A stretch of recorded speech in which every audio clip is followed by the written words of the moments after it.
What's up, YouTube? Hi, I'm Misty Murray, founder of Arrow Consultants and paralegal extraordinaire. You know who I am. You've probably been here before, but if you haven't, welcome to this channel. Today's video is going to be a little bit out of the ordinary for me, and honestly, it was done on the fly.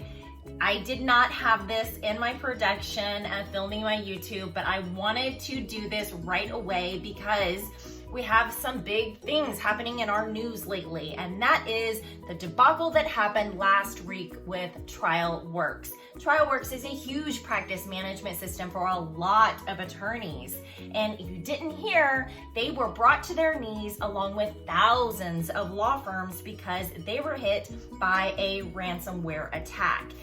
And for those of you who don't know what a ransomware attack is, ransomware is a type of malicious software or malware designed to deny access to a computer system or until a ransom is paid. These things tear apart a law firm, and thousands of law firms were completely brought to their knees by this ransomware attack.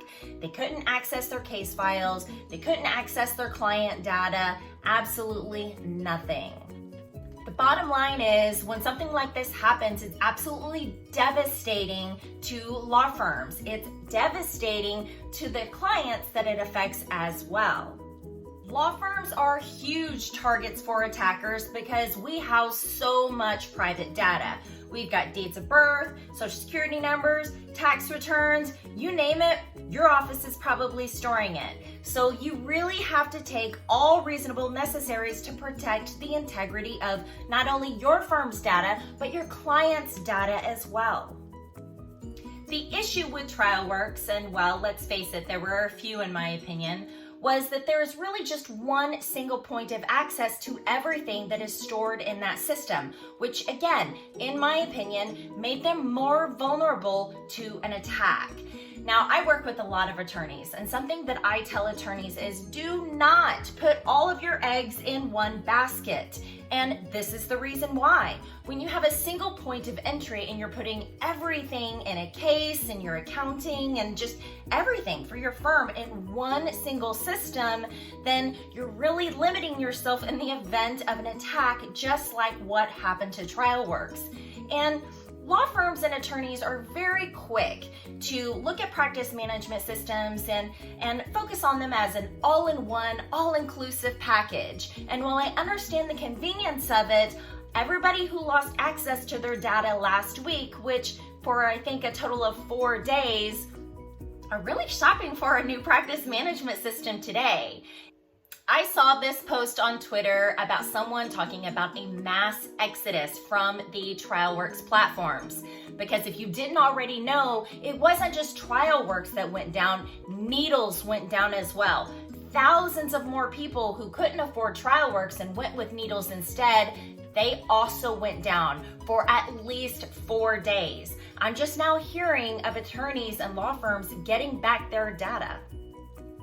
So can you imagine being an attorney or a paralegal in a defense firm with a billable hour quota? You're in a paperless environment and you don't have access to any of your data because it's all in a system that was just ransomware. How much money are you going to lose in that time? How many hours are you going to lose in that time? Well, in the case of Trialworks, let's do the math. If we're going to do the math and consider an attorney making $300 an hour, working 7 hours a day at minimum, times 4 days that they were down, that comes to a grand total of $8,400. On the flip side, we've got a paralegal making $150 an hour, working 7 hours per day at 4 days for a total of $4,200.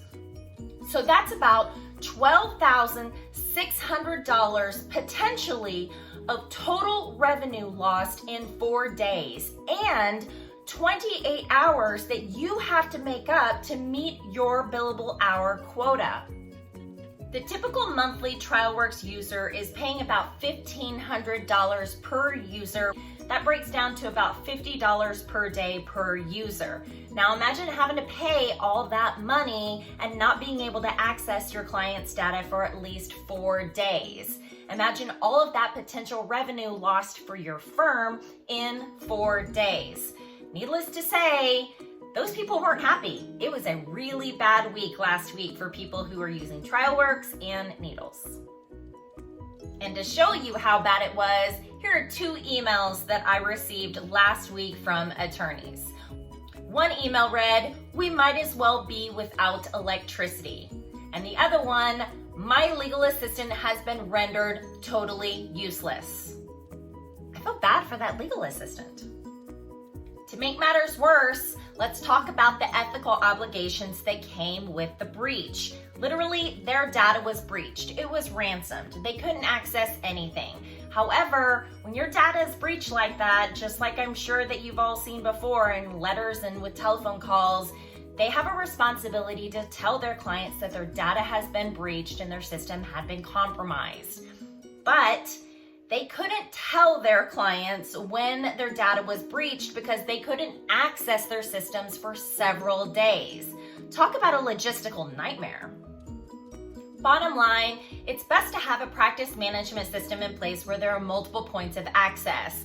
While I know that seems kind of odd to you, it really makes it more difficult for hackers to access your system. If I am using a web application that also has a desktop application, for instance, if I'm using Office 365, I have a web version and I have a standalone desktop version. If something is compromised on my desktop, then I have those web applications. If my web applications are compromised, I have a point of access through my standalone desktop applications. I am not rendered completely useless just because my practice management system went down. I've planned for that. I have a backup to my backup to my backup, so I don't lose access in the event of an attack. And while I understand it might be a pain in the butt, I have a 16-character password. It's full of numbers, it's full of letters, it's full of special characters, 16 characters long.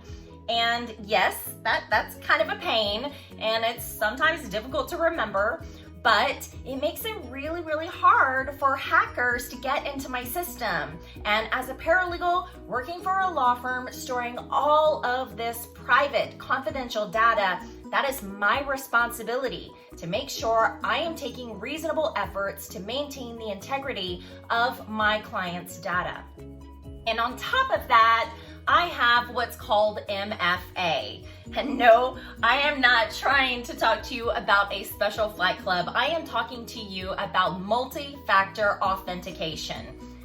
None of these systems are void of their vulnerabilities. They go down. In fact, Microsoft multi-factor authentication went down last week during the Trialworks and Needles debacle. Simply, they were trying to beef up their security at that time. To be honest, Microsoft Office 365 has gone down twice this year. But while Trialworks and Needles were down for a matter of several days, Microsoft Office was down for a couple of hours. So it wasn't that bad actually. And again, I wasn't rendered completely useless because I had my standalone applications even though my multi-factor authentication wasn't working on my mobile devices. The very foundation of our jobs is to always look 5 steps ahead and to close those loopholes or find those loopholes. We need to think like hackers and at the very least put in policies and procedures and protocols for access and use by our staff members so that things like a ransomware don't hit your firm and bring you to your knees. This is just my 2 cents on this issue and take it for what it's worth. And I know that this video was a little bit out of the ordinary for me, but I'm truly passionate about this subject. The security of our firm's data and our clients' data is so important. You cannot be laissez-faire about this. You have to put policies and procedures in place. Everybody has to be in the know. Don't leave it up to guessing.